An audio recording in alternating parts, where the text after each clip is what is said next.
Tigil pasada ng grupong Manibela, maliit lang ang naging epekto sa commuters ayon sa MMDA. Matagumpay po. Kung mayroon man pong bumiyahe ng mga jeepney, mangilan-ngilan lamang. Ang sinasabi niya nga, natagumpay siya dahil may nagsuspend ng classes at dahil naghanda yung pamahalaan. Katawa-tawa po yan sa aking palagay. Fishing vessel na nabangga ng barko ng Marshall Island na-recover na ng Philippine Coast Guard. FVD rin gagamiting physical evidence sa reklamong isasampa. Kasi mahalaga po to sa gathering po ng information at the same time establishing our evidence. Pangulong Ferdinand Marcos Jr. tiniyak na gagawin ang lahat upang mapaunlad ang rice industry ng bansa. Bagong variety ng bigas para makaiwas sa diabetes ay prinisenta sa Pangulo. Let me assure and challenge you in this way. We will spare no effort to ensure the growth of the rice industry here in our country, even as we safeguard the welfare of farmers and consumers alike. AFP Lady Gunner, kauna-unahang champion ng UNTV Volleyball League. Kami yung unang nanalo. Kami yung unang nag-champion. Siyempre history ng first UBL na kami yung nag-champion. Malaking tulong po siya kasi dahil po dito nakakapag-aral po ako at makakapagtapos po ako ng kolehiyo.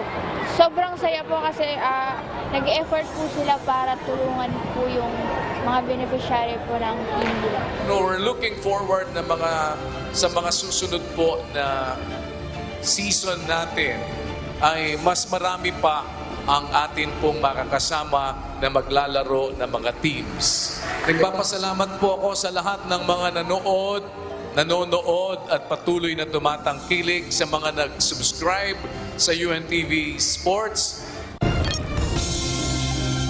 Estudyante ng Philippine College of Criminology, patay umano sa hazing sa Quezon City. 4 sa 12 suspects, hawak na ng mga otoridad. Makakapag-file tayo ng kasong murder in relation sa Republic Act 11053, yung Anti-Hazing Law of 2018, na kung saan ito ay may parusa na habang buhay na pagkakulong at 3 million pesos na fine. Transportation Secretary Jaime Bautista nagsampa ng reklamong libel laban kay Manibela Chairman Mar Valbuena at isang mamamahayag. Nandito ako kanina para mag-file ng complaint. Nag-file ako ng libel charge against 2 people. One is si Mar Valbuena at saka si Ira Panganiban. Ibang bansa tumutulong na sa pagpapalakas ng Philippine Coast Guard ayon kay Pangulong Marcos Jr. Suporta sa pagpapalakas at modernisasyon ng PCG, tiniyak ng Pangulo.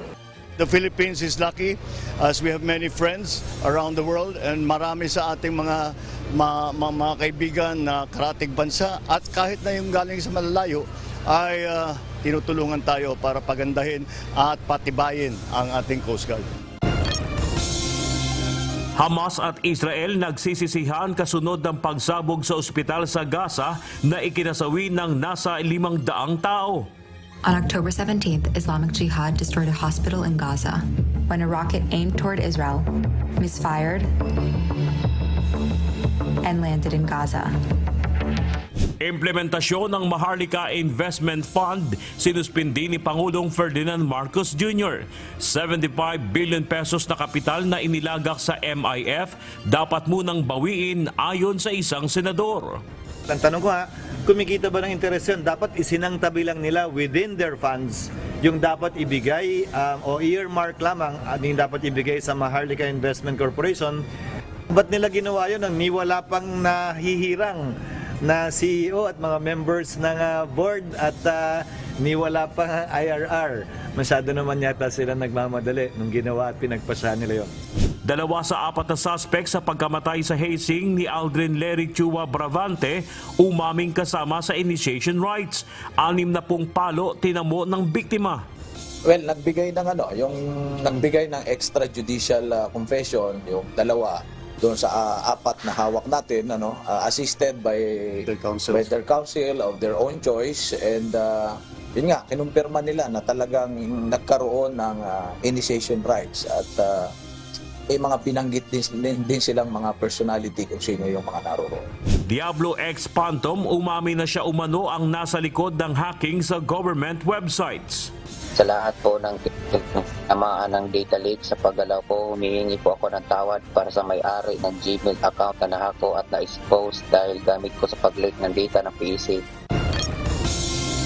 Ika-4 na Filipino casualty sa pag-atake ng Hamas militants sa southern Israel, kinumpirma ng Department of Foreign Affairs. Libu-libong Pinoy naman sa southern Lebanon, pinalilikas na dahil sa gulo sa pagitan ng Hezbollah at Israel. In southern Lebanon, the embassy already has informed the 3,000 or so Filipinos there to move to evacuate because of possible retaliation from Israel because of the attacks of Hezbollah. And in northern Israel, they've already moved. Now, this is standard. Ilang kandidato nakitaan agad ng paglabag sa pagkakabit ng campaign posters sa unang araw ng kampanya para sa barangay at sangguniang kabataan elections. Tatandaan po ng lahat ng kandidato na patunayan namin dito, kayang-kaya namin patunayan lalo na sa issue ng vote buying, illegal campaign materials. Jeff Tumbado humarap na sa National Bureau of Investigation. Alegasyon ng korupsyon sa LTFRB, pinangatawa na sa isinumiting sinumpaang salaysay. Particularly dun sa umpisa muna sa technical division, kakyat ng legal division, hanggang dun na sa Office of the Chairman. Dalawa pang sospek sa pagkamatay sa hising ni Aldrin Lery Chua Bravante, sumuko na rin. Iba pang dawit sa hising, nagpadala na rin ng surrender feelers.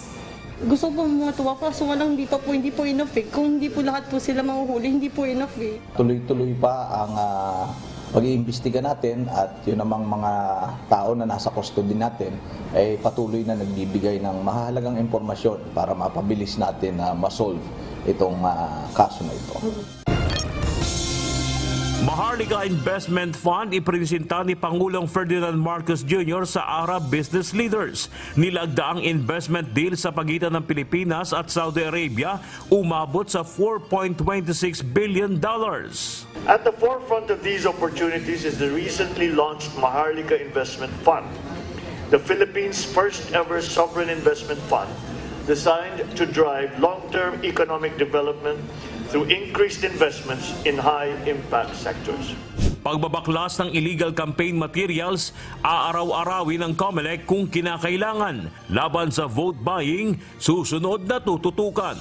Sa mga magkakabit pa ng mga posters, kung araw-araw kayo magkakabit illegally, araw-araw din kami magbabaklas. Hindi namin titigilan yan. Mga Pinoy sa ilang bansa sa Middle East pinag-iingat na rin. Vice President Sara Duterte umapila ng tigil putukan at usapang pangkapayapaan.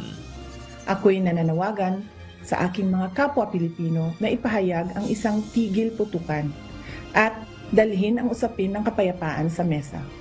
Adjustment sa mall operating hours, suspensyon ng paghuhukay ng kalsada at overtime ng mga traffic personnel ipatutupad ng MMDA sa holiday season para iwas traffic. Alam naman po natin na habang palapit ang Pasko ay yung traffic na i-extend